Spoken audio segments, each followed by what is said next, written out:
Greetings. I hope this message finds you well. I have disturbing news. The dark side is close. The only answer is more science. Hey Alexa, what is sound? Sorry, which device? What is sound? Sorry, which device? Are you ready to learn about sound?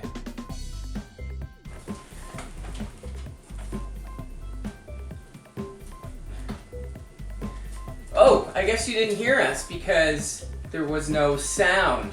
That's right, today's lesson is all about sound and all of the waves they produce. We're going to show you some amazing experiments here and things you can do at home. But before you do, can you please head over to Google Classroom and check out the Brain Pop assignment that you need to complete before participating in these activities. See you soon!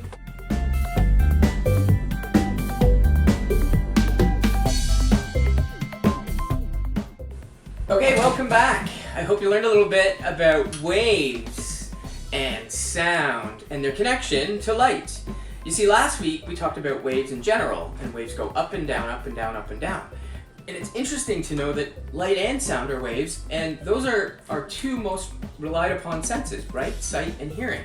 And waves of sound are all around us. It turns out that sound is made by vibrating particles of air. And that produces all kinds of interesting noises that our brains can change into sounds. So let's take a closer look. We've got our guitar here, and our guitar musical instrument is very old, and it contains a bunch of strings. And strings, when vibrated, if they're tight enough and made with the right material, produce a note. So I'm gonna get my assistants here, Charlotte and Officer Decibel, to help us out. So Officer Decibel, can you please play us some guitar music? Keep going. Make music. Try all the strings.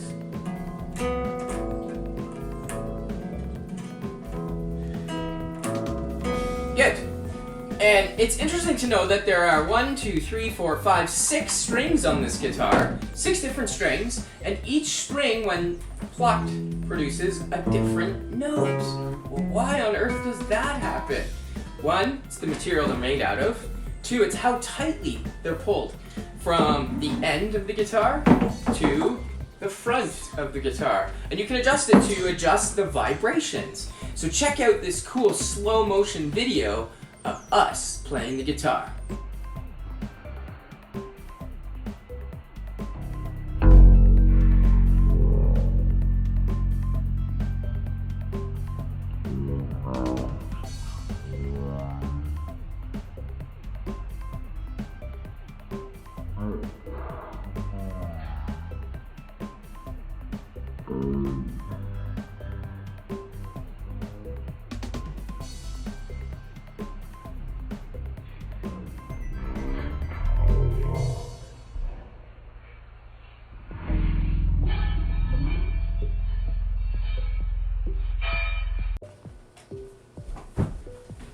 Did you like that?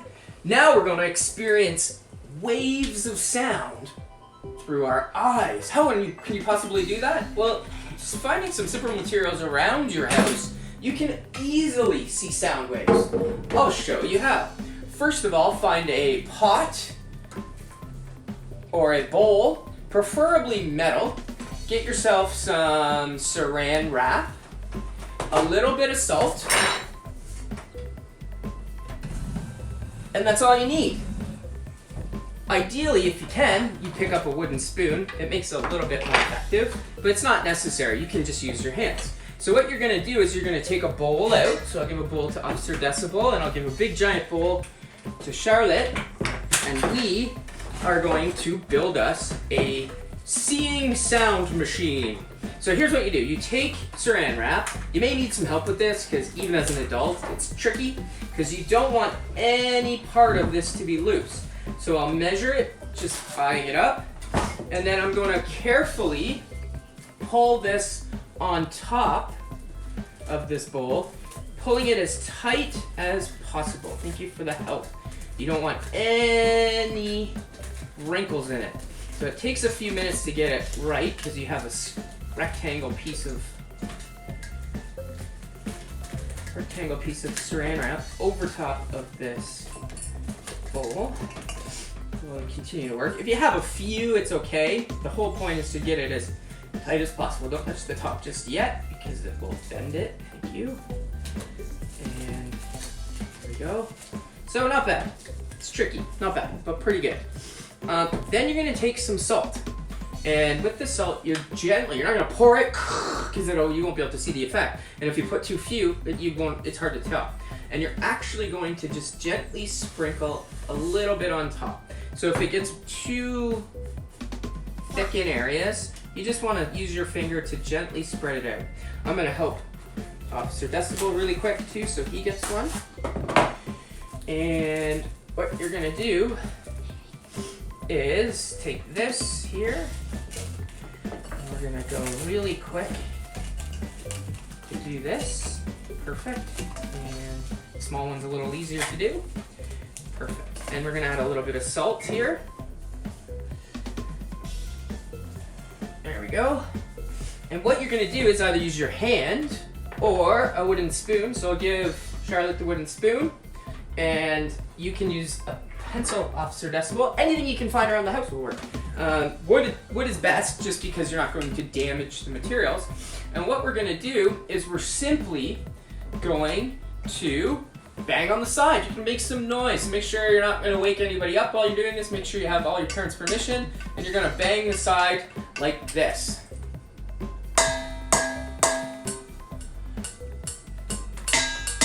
Yeah, don't be scared to do it a little hard so you can see. And what do you see, guys? The salt is bouncing. It's bouncing. Is it bouncing in any sort of direction? No, it's bouncing in all the directions. It's just vibrating around. So what we've created is a little miniature drum. The drum is hollow inside, so you can make a drum out of almost anything. And then we've used the top as the coating that vibrates. So it's actually the saran wrap that's vibrating. So what we're gonna do is we're gonna try and show you a close-up of this.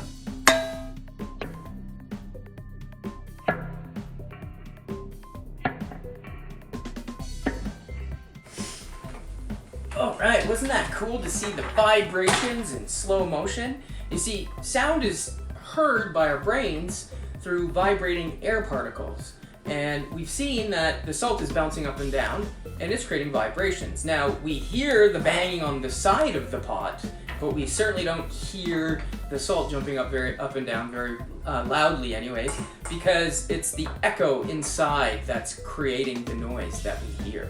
And so these vibrating air particles will actually travel to our ears in a straight line, and will go inside our ears, and these tiny little bones in there will start vibrating. And our brains have magically figured out how to translate that vibrating into sounds and noises. And this is one of the reasons why we think we can pick up language so early on when we're children, because our brains are able to pick up those vibrations of people's inflections when they talk. And change it into meaning very quickly. So some scientists believe we're actually hardwired with this, and it's an important skill. So we're gonna do another one to show you how sound works through vibrations. All you need now is a spoon, or if you have it has to be metal coat hanger, and some string. I have some just typical thin string. You could also use yarn if you have that. It's possible to do it with rope as well. It's just a little harder to work with.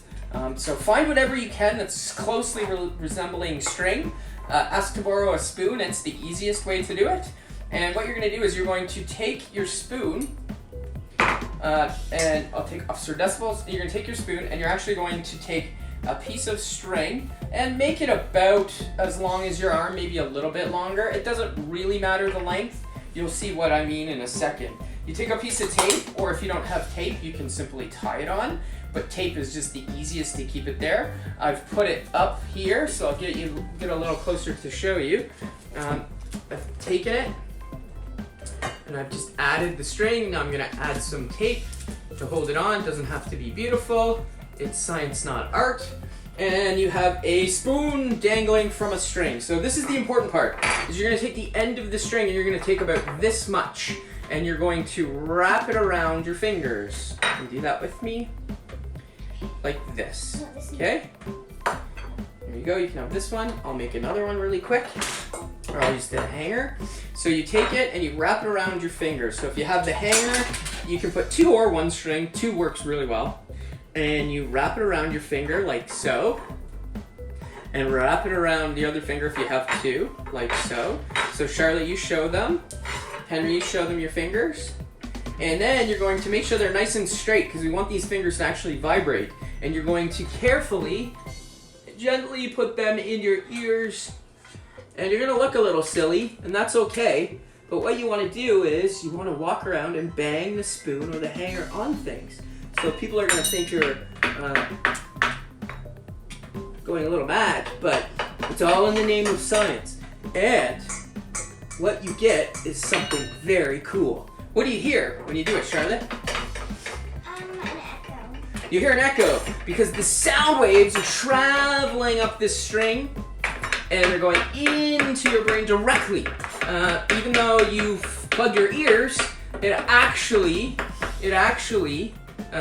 sends the vibration right up there. So it's very cool. This is the same effect as your classic telephone and string and cup system. So when you're building one, you just want to make sure that the string is nice and tight.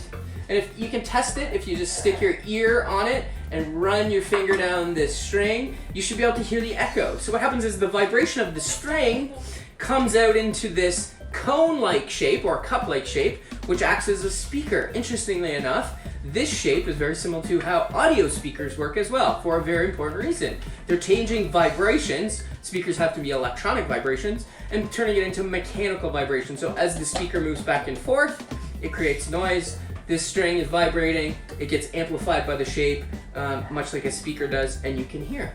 So here's what I want you to do. You've got 3 choices here. I want you to pick one, or do them all, if you can, and film it for us, and put it onto our Flipgrid. I've created a new Flipgrid in Google Classroom, and I want you to show everybody in grade 4 the experiment that you've done, or your favorite one, or all of them, it doesn't really matter, because we can talk a little bit more about vibrations. Thank you so much for watching. Thank you to my awesome assistants. You want to wave goodbye?